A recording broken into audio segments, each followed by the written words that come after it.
Здравейте, приятели! Днес ще ви покажа едно лечебно растение, което се нарича арония.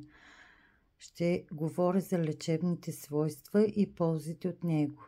Аронията е богата в витамин П, който допринася за укрепване на капилярните стени. Ценната арония се слави като силен имуностимулант, а пресният сок ще ви помогне за нормализиране на високото кръвно. Здравните стойности на нейното изящество не се ограничават до това. Тя е чудесен източник на антиоксидантни съставки, които са в най-висока степен при нея в сравнение с други горски плодове. Освен тях, в съдържанието ще откриете още витамин С, К, В1, В2, В5 и В9, които са жизнено важни за нормалните метаболитни процеси в организма. Разнообразието от макро- и микроелементи е завидно за малкия плод. Той съдържа калий и калций, магнезий, желязо, големи количества йод и дори фосфор. Това не е всичко. Рекордни количества флавоноли, катехини и антоцианини се съдържат във всяко плодче арония, което я зарежда в класацията за най-ценни лекарствени растения. Как да си направим чай от арония? Една супена лъжица изсушени плодове се начупва и залива с чаша гореща вода, след което трябва да запарите за 30 минути. Приемайте по 2-3 супени лъжички 3 пъти дневно, а не цялата чаша. Може да консумирате плода и изсушен.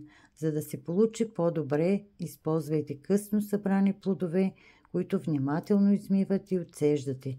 Трябва да я поставите на перплат директно срещу слънцето, за да се изсуши хубаво.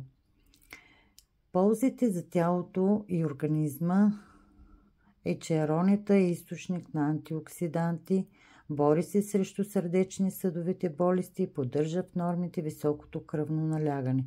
Плодовете на аронията съдържат йод и фенолкарбонови киселини, които лекуват заболявания на щитовидната жлеза, помага за здравето на уринарния тракт, има противовъзпалителни качества, бори се с бактерии и вируси, подсилва имунитета, подпомага паметта и подсилва концентрацията, стимулира храносмилането и намалява рисковете от недоброкачествени заболявания на дебелото черво.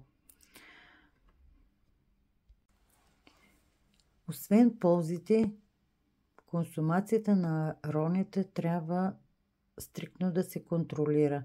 Не бива да се превишава количеството прием на чай от арония или продукти от арония. Не бива да се консумира при наличие на гастрит, язва на стомаха, 12 пръстника, на повишена киселинност на стомашния сок. Винаги приемайте по малко количество арония и запомнете, тя пречиства организма. Аронията е незаменима при пречистващи диети, в съчетание с друг плод или с натурален ябълков сок, стимулира мощно процеса на прочистване на кръвоносната и отделителната система. Благодаря на всички, които гледаха това видео и ви пожелавам много здраве!